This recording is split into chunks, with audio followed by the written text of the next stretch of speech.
Hey guys, what's going on? My name is Andy Slaps, and today I'm going to be breaking down the best ways to get both the 20 kill badge and 4000 damage badge in Apex Legends Season 3. Today I'm going to be joined by my friend Zap, who has farmed both badges on each legend in the game on more than one account. The timestamps covering each badge and the overall summary are going to be listed in the description down below. Now let's talk about our guest today. You may or may not know him personally, but he most likely has killed you if you play ranked in Predator or Diamond Q. He has 6 different accounts in Predator rank currently, so there is no actual way to know if you got killed by a random or Mr. Zap. He's one of the best controller players on PC, and he completely stomps keyboard players with ease. Here is a clip of him deleting a full pro squad. No, it's Spitfire, but no, he's on controller. He is on controller.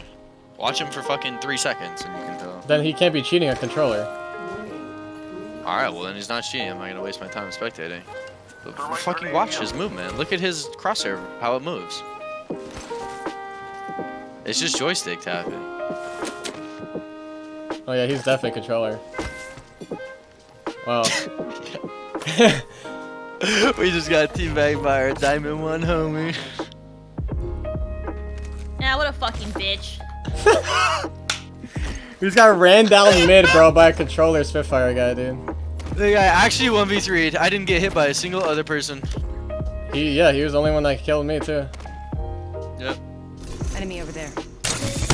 We went up to gank that dude, and that dude ganked the shit out of all 3 of us. His name has been blurred and muted, but you probably know the streamer he wiped. He wanted his accounts to stay private because he just wants to enjoy the game without getting the fame. Zap has farmed the 4000 damage badge and the 20 kill badge more than 20 times this season alone, some of which were even on Gibraltar and Caustic. It is safe to say when it comes to farming these badges, this man is the absolute king. So let's get right into what he has to say on the topic. Alright, so Mr. Zap, first things first, which badge is easier and or harder to get and why? Hey Andy, so I think the 4K badge right now is a little bit easier to obtain than the 20 kill badge because of the most recent update and patch to the game. It allows you to get 100 extra damage off knocked players right now, and you don't have to put yourself in harm's way to necessarily get the 4K badge, unlike the 20 kill one. But I'll tell you a little bit more about that later. Alright, sounds good. Alright Zap, let's break down the easier badge to get in Season 3. What are the best ways to get the 4000 damage badge? I've gotten a lot of 3500, 3600 damage games this season, but I have not been able to break that 4000 damage threshold. What in your opinion are the top 3 best locations to start farming this badge, and why? Hey Andy, so the top 3 locations for me to start the game to go for the 4K damage badge would be Sorting Factory, Capital City, and Skyhook. In no particular order, because these locations will always have a lot of enemies to farm damage off of, and they're also plentiful in loot, giving you the chance to get your favorite loadout. These locations are not the best in the game, but they're super good for getting that early game fight and being able to fight consistently without looking for enemies. So if you don't have someone to queue up with you and help you get the 4000 damage badge, should you stay with your team of randoms or ditch them from the start? Well, if you don't have anyone to help you and you're going into a pub match just by yourself, you need to make sure that you stick with your teammates as much as possible and lead them, because essentially your teammates are going to be the buffer between you and the enemy team. You can also use your teammates as live bait to draw out the enemy team, and as long as you hit your shots, you can keep them alive, no problem. All in all, the more teammates that you have alive towards the end, better for you, because you never want to be the main focus of an enemy team when going for this badge. Alright, so now that we've covered the top 3 best locations to start farming this badge, let's go over what you should be farming it with. I know the longbow and the charge rifle are both really good for this badge, but they recently got nerfed. What is the new weapon that you like to use, or do you still use the old weapons? The longbow and the charge rifle both used to be my personal favorites for farming the 4K damage badge, just because you could stay at a safe distance and deal out massive amounts of damage. Now that the nerf ban has hit both of them, my next favorite weapon is the G7 Scout. The weapon is not so good without attachments, but once fully kitted, especially with the purple extended mag, it becomes a beast for medium to long range poking. In my opinion, it's the best weapon to use when farming the 4K damage badge, just because you can stay at a safe distance while dealing out consistent damage to your enemies. I always try to get one with a 2x4 scope on it if possible when farming. Alright, now that we've covered what weapon is the best to use for farming damage, what mentality should a player have when going into the game with the sole purpose of getting this badge? How should they start playing after they land and get their weapons? Alright, so I'm going to break down my exact thought process and strategy for getting the 4K damage badge for you guys. After you land and get a decent loadout, you want to be the one leading your team into the first fight. You need to take a couple of early game fights to get yourself looted and have some damage under your belt. I personally make sure to end the early game fights as fast as possible to avoid being third-partied or being put in an unfavorable situation. As the game progresses towards mid-game and you and your team are all still alive, you want to engage as many fights as possible, but with the mentality of not finishing off the enemies ASAP, even if you know you can kill them easily. You want to get in some poke damage before you go in for the finishing kills, because mid-game is going to be where a good chunk of your damage comes from. As you approach late to end game, you want to adopt a strategy that I use, the no-kill strategy. Make sure you do not kill a single enemy if you want to get this badge. After less than 10 squads are left alive, the chances of you getting third-partied significantly decrease and you have more freedom to poke without instantly getting third-partied. What I do is poke with my long-range weapon and do my best to not kill the enemy team and let them heal up as much as possible. Rinse and repeat this strategy. With the fewer squads alive, the more you want to avoid actually eliminating them to higher your chances of getting the 4K damage badge. Also remember, you don't necessarily need to go for the win. I've lost plenty of games going for this badge by letting my enemies heal up on purpose and come back to kill me. However, all the games ended with over 4K damage.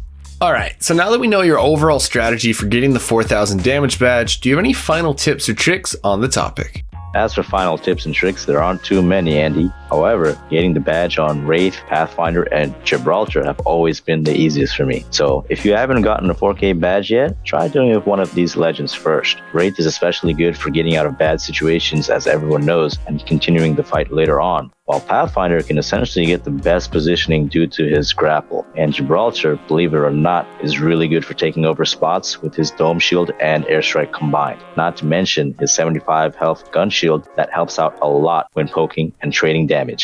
Now let's talk about how to get the 20 kill badge. I know it's a lot more difficult to get 20 kills in a single game this season when compared to the earlier seasons of Apex, but what are the top 3 locations you dropped in order to get a 20 kill badge in Season 3? Alright, so the top 3 locations for me personally in this specific order would be Train, Capital City, and Epicenter. I'm going to elaborate on each of them. Train is very self-explanatory because for some reason, everyone in a pub match loves to go there first, and everyone knows that purple has a high chance to spawn on the train. If you get a weapon and a purple from a bin, it's your cue to start slaying out. Capital City is a very dangerous place in pubs because everyone and their mother also goes there, just like Skulltown last season. If you survive Cap City, you could probably come out with 6 to 8 kills, and that will set you up for the rest of the game. Epicenter is really good for me because not many people know that there are 3 spots where purple armor has a high chance of spawning. There would be top, bottom, and the res beacon bins. If you get a purple and the weapon there and win the fight, you can easily rotate to Cap City and start third partying, or go to Refinery and third party that for some more kills.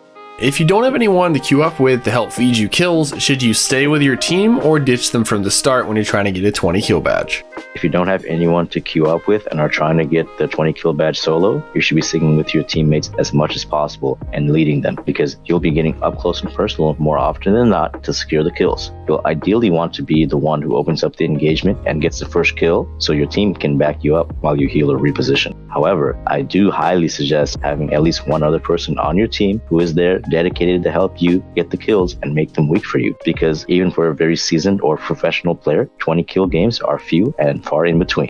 What is your preferred loadout when farming a 20 kill badge, and or what are the best weapons to use? Well, I don't really have a preferred loadout when going for the 20 kill badge because I'm really good with pretty much all weapons. However, if I can help it, having a devotion with a turbocharger really helps because this gun, as everyone knows, totally melts people quickly. And when people hear it, they tend to panic and can't react to it on time. My other gun can be whatever, but the main thing is when trying to go about getting the 20 kill badge, be the strategy you use, which I'll get into next. Alright, so Zap, what is your strategy go about doing every time you try to get a 20 kill badge on a new legend? So my strategy to getting the 20 kill badge is to make sure you drop in a very hot or contested zone like the ones I previously mentioned. Don't spend too much time looting and be on top of your rotations. Make sure to listen and be aware of your surroundings for potential third-party opportunities for easy kills. You want to make sure that you leave your landing spot with a minimum of 5 to 6 kills, and it will help set you up for the rest of the game. Your biggest challenge will be finding other squads to kill because people die fast in pubs. In the first 3 to 5 minutes, you'll notice that half the squads have already been wiped out. Now that we know how to go about getting the 20 kill badge, are there any tips or tricks you didn't include in this interview today? The main thing you need to keep in mind are how many players are left compared to how many kills you have at the moment. Make sure to only play games that have 58 to 60 players from the start, because I've seen a lot of games where people drop out immediately and there are only like 50 players left at the start, which can really gimp you in the end game. If you're nearing end game and you're in top 5, for example, you can kill 2 people from a squad and back off and let them revive to get more kills. Also, if you are playing Pathfinder or Wraith, it's much easier to get the 20 kill badge, so maybe start out on one of these legends as they have fast movement and escapes. Finally, you need to remember to be patient. Even though you need to push and secure the kills, you don't want to take unfavorable fights and risk dying and losing the 20 kill badge. In summary, the 4000 damage badge is easier to get this season than the 20 kill badge, because you can farm damage off of down players, whereas before it didn't actually count. The best locations for the 20 kill badge are Train, Capital City, and Epic Center, whereas the best locations for the 4000 damage badge are Sorting Factory, Capital City, and Skyhook. When you are getting a 20 kill badge, you should try to stick with your team. If you don't have a buddy making the players weak for you then feeding you kills, just use your teammates as bait in order to get more kills. Similarly, when farming the 4000 damage badge, use your teammates as bait and don't be the center of attention when engaging fights throughout the game. The best weapons for the 20 kill badge is definitely the Devotion with Turbocharger and the Peacekeeper. Both weapons are extremely overpowered at the time of this recording, and you should try to abuse them as much as you can while getting this badge. If you don't like these weapons, then use your favorite combo of close to medium range weapons. On the contrary, when farming the 4000 damage badge, you should have a rifle such as a Devotion, R9, Carbine, whatever you prefer, but make sure your Scout is your secondary. Since the charge rifle and longbow were nerfed in Season 3, the Scout is the easiest way to get high damage games. The strategy for getting a 20 kill game is to get around 5 kills at the first place you land. Then engage as many fights as you can using your teammates as bait. Also, remember to allow enemies to revive their teammates to collect more kills a lot faster. Don't try to farm the badge when the lobby is missing 10 players, and only start farming when the lobby is full. As for the 4000 damage badge, you should take early fights to get early damage and loot. Then mid to late game, play more passive using your teammates as bait to farm more damage. Once your game starts to end, don't kill anyone. Seriously, don't kill anyone. When farming the 4000 damage badge, you gotta get as much damage as possible with your Scout. So remember, go into games with the mentality of getting the badge. Don't worry too much about losing the game. I recently followed this guide on stream and got a 5000 damage game, and I still lost. Don't sweat it, it happens to the best of us. And one more thing, in case it wasn't obvious, getting the 20 kill badge is a lot easier on high mobility legends, such as Pathfinder, Wraith, and Octane. As for the 4000 damage badge, it doesn't really matter that much, but Pathfinder, Wraith, and Gibby are probably the easiest legends to use when getting a 4000 damage badge. Thank you all so much for watching this video. If you enjoyed, please remember to slap that like button and subscribe for more Apex content every week. If you have any tips on how to get these badges that were not mentioned, please comment them down below. My name is Andy Slaps, and I hope you have a wonderful day.